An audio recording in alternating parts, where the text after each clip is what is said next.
This week's episode is going to be a little bit short because we're exhausted from shooting last night. We shot Bobby Sparks, 18-time Grammy winner, and we were out real late doing everything. And we spent part of the weekend remodeling the studio a little bit, getting it changed around and cleaned up. So give us a second and I will go over some things with you. Hang on.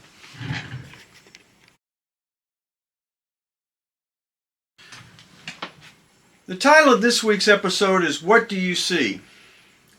And it's real important because I see a lot of concert and music photographers go out, they shotgun with a wide angle lens the whole stage, get a whole bunch of things involved, and they're done. They say, that's it, I've got great concert pictures and I'm finished. And that's not really, shouldn't be the case, because there's more to it and a lot of hidden gems that you'll find inside your photographs. And what we're going to do here in a second, I'm going to go over some things and show you how to look for things inside your own photographs. Take a look at this photograph. For many people, they would consider this a perfectly acceptable concert photograph, and they'd leave it at that.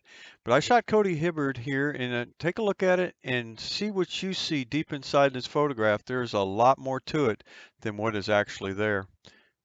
Take a look.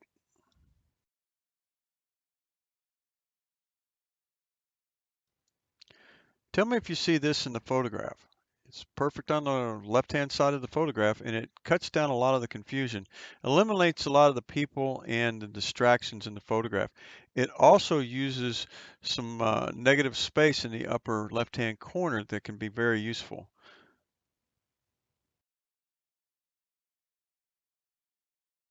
Now take a look at this photograph of Braedon Barnhill. To most people, they would consider it to be perfectly acceptable and just leave it at this. It's a good concert shot, right? No, not really. It's a terrible photograph. The only thing that's good about it is it's close. With a little patience, you can wait for Braedon to move out of the way of that stand and get a lot better photograph. Here's how. With a little patience, you can wait for him to clear that stand that he was bent over and it's not stuck in his face or in his head. This takes just a little patience and a little timing and being able to wait for him to get to the spot you want him to be. For most people, this shot would be perfectly acceptable, but it could be a whole lot better. If you notice, you see a lot of people have their photographs with the main subject right smack in the middle of the photograph on everything. That's bad composition. And also there's a ton of garbage. There's a fan back there, an amp, stands, things in the background. This makes for a terrible picture, or it can be much better. By taking Josh out of the center and moving him to the left, and also moving him a little closer, you get rid of a lot of that clutter that's all around him. This makes a better shot, in my opinion, and it's a whole lot better photograph. It's a little better technique. Take a look.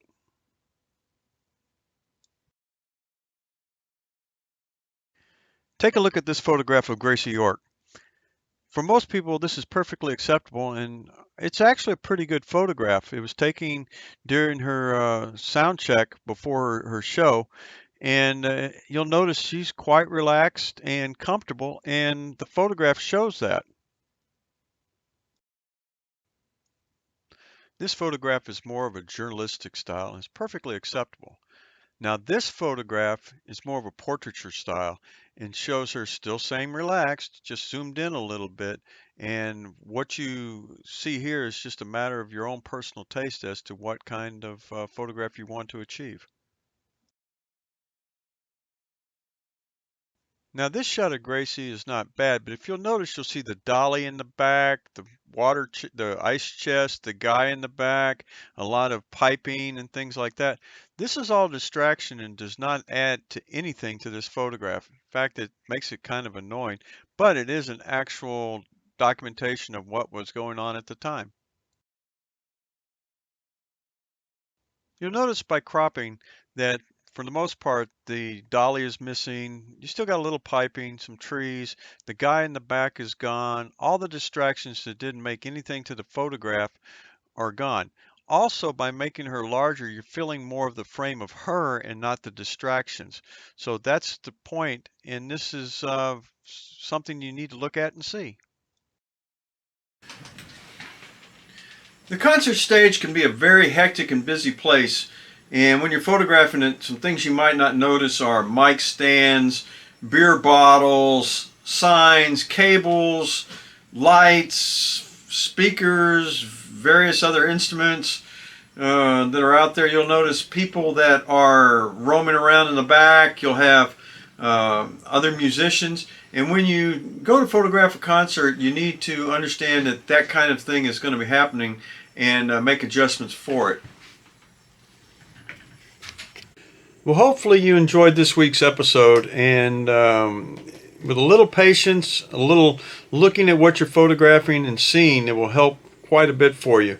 If you have any questions, comments, concerns, please put them in the space down below, ring that bell, and hit the subscribe button, please. It helps us out quite a bit so we can bring some more videos to you. And we'll see you next week. Thanks a lot. Bye-bye.